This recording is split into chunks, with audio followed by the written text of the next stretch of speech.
Hey YouTube, today I talk about home defense firearms.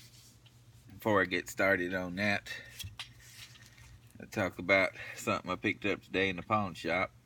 There's still good deals out there every now and then if you know where to look and know what you're looking for.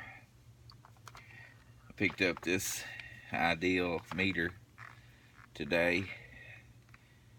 It's in excellent condition. It has the soft carrying case. Everything works. It's about $100 meter, new.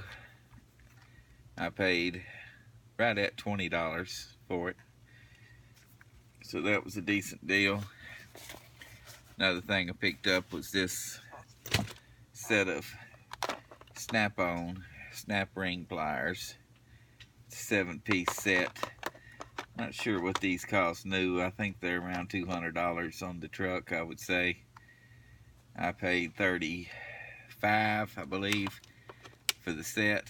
They're all in good condition. I don't use them a whole lot, but when you do need them, nothing else will work but them. But the best deal I got was these cable cutters. I don't know how these are showing up on the camera. I was an electrician, worked for myself for many years. These cutters have fiberglass insulated handles, about 2.5 foot, maybe 3 foot long, and they're made to cut the big copper or aluminum cable, and that's all they're made to cut. I had a set several years ago. Guy wanted to borrow them to cut what I thought would be a wire. Turned out he cut a nail with them and ruined them. These cutters are not made to cut steel. They'll cut copper and aluminum, and that's it. But they make quick work of the big copper cable, and it's about the only way, other than sawing it, that you can cut it. I paid, well, before I tell you what I paid, I'll tell you what they cost. Depending on where you get them, they're anywhere from $120 to $150. I've seen them for more than that in some electrical supply stores that want to gouge people. But I asked the lady, they were in a junk box full of old junk tools, and I pulled them out of that box, walked up to the counter, asked her what she wanted for them. She said, how about $1? I said, all right, I'll take them. Then she said, well, just make it 50 cents out the door.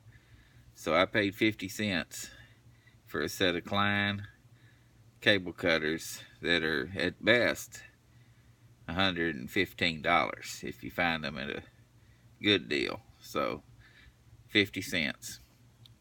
And she charged me tax, so I think it was 54 cents total. So there you go. If you know what you're looking for and know where to look, you can still find a deal here and there. Now, I'm not going to turn around and try to sell these for a profit like it was 22 ammo and I was a stupid moron. I'm going to keep them. Like I said, I don't do a lot of wiring anymore, but if you do need to cut some service entrance cable or big cable, this will do it. This is the way to do it. So I'm going to keep them. I may not use them very much, but 50 cents, it don't matter. I don't use them near enough to pay $120 for a set, but I'll use 50 cents worth. One cut one big copper wire, there's your 50 cents right there. Because if you try to use a pair of lineman pliers or a small set of cutters, a piece of 2/0 copper will put a hurting on you. So there, I was just going to show that there's still good deals out there if you know where to look. Now, but today's video was really about home defense weapons. And as you see right here, I have my Glock 21. This happens to be an SF model, which I prefer. This is the Gen 3 SF. The Gen 4 is not bad. The Gen 3, regular Gen 3 is just way too big for my hands. The Gen 3 SF's awful big too, but it's better than the other one. 13 round mag, 45 ACP, 13 rounds will get the job done. I hope. If they don't, well, I'm probably not the right man for the job anyway. But I keep this by my bed. I keep it in my headboard, and then I usually put it on my nightstand at night. I live in the middle of nowhere. If somebody kicked my door in, nobody's going to hear them but me. And where I live, you're not going to get any police help for at least 30 minutes. So if something happens here, I'm on my own. There's no neighbors to hear. There's nothing. So it's just me and my Glock 21. And I feel pretty comfortable with that setup. Now, this one here has a light on it. It's a Black Hawk light, which I also bought at a pawn shop a few years ago. I'm not 100% pleased with this light, but I got it cheap as well. It takes the 123 battery, which I don't mind, but the switch is a little quirky. It's never failed to come on, but sometimes the switch, it's a rocker switch you can activate from either side. If you hit it a couple of times, it'll flash. The switch is a little quirky. I don't know if it's just this particular one or all of them, but like I said, it was fairly cheap. Now, it had a price tag on the case of $200. I paid, I think, $30 for it. So that tells you something. You get what you pay for, I guess. But like I said, it's never failed to come on, but the switch is kind of quirky. So I like having a light on the gun so I don't have to have a gun and a flashlight to see what's going on in the middle of the night if anything ever does go on. I wouldn't be opposed to having a laser on my home defense gun. This one don't have one. This one also does not have night sights. Every Glock I own has night sights except this 21 and my 20. So I need to get off my lazy rear end and get me some night sights, I guess, on the way. I like the tritium sights just for the fact that if the gun's laying on the nightstand, you can see the sights. They glow and you can see them, so it's easier to find the gun. But anyway, this is what I use for home defense 99% of the time.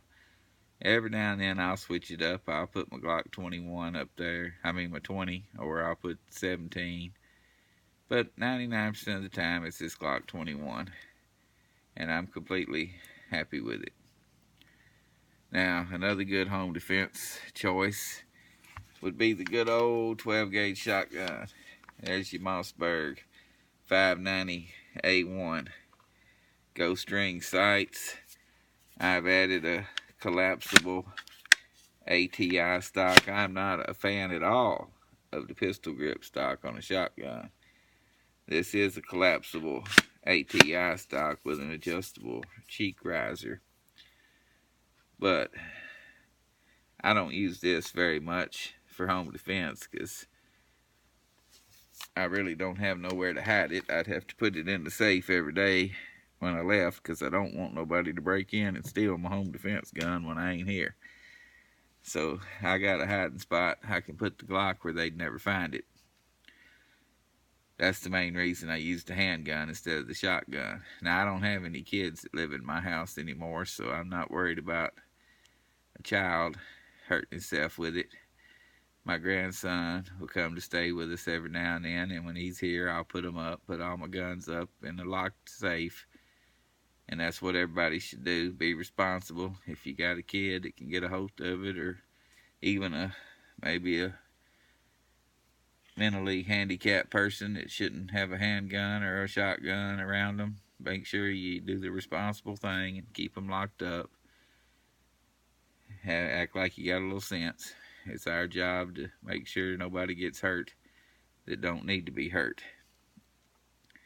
But I like my Glock 21. I always keep it by my bed. And I think Pete on the Armory channel, I think he said his main home defense gun was his Beretta M9 92FS. I don't have a 92FS Beretta, but I think everybody should have a 92 FS, and I'd like to get one day. And I've seen the Berettas in the pawn shops occasionally, and the next time I see one, I'll probably pick it up. I buy several. I bought several of my guns at the pawn shop. Now this 21 I bought new, and this Mossberg I bought new. But I've bought hundreds and hundreds of guns at the pawn shops over the years and sold them and traded them and everything else. So that's about all I got to say about that. If you can see in the background, I got junk piled up everywhere on my workbench down here because I don't do a lot of work anymore. I guess I do mainly just bumping my gums and running my mouth instead of working. But if you see back here, I got a brass tumbler for my reloading, cleaning my brass. Now I bought this one. It's top of the line. This is a tumbler made in the USA. This thing costs 5 times what a regular cheapo tumbler cost. And I would have told you was crazy for paying what this one cost until I borrowed a cheapo from a friend of mine to clean some brass before I had one. And when I turned it on, I'm in my basement. When I turned it on, I could hear it upstairs. It sounded like an AC/DC concert playing down here.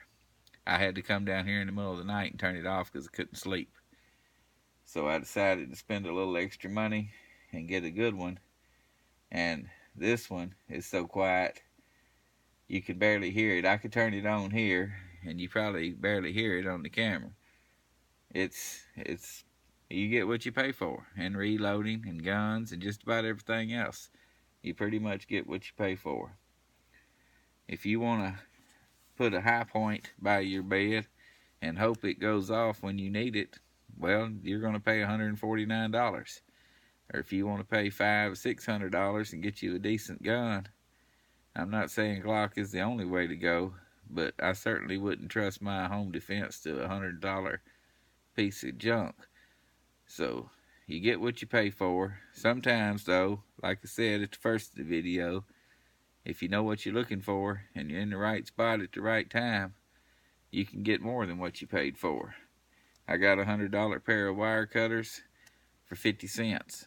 I got a $100 multimeter for around $20. I got a $200 set of snap ring pliers for around $35. So keep your eyes open, do your homework, and you can still get a good deal, even in 2015, 2016 here in about 3 hours. So that's about all I got to say. What kind of gun do you use for home defense? Shotgun, rifle, handgun? Let me know what you got. Yeah, I'm interested in to hear what other people use. Myself, it's the good old Glock 21. I'm 100% pleased with it. I trust it. And it's too big for me to carry anyway, so it might as well have a purpose.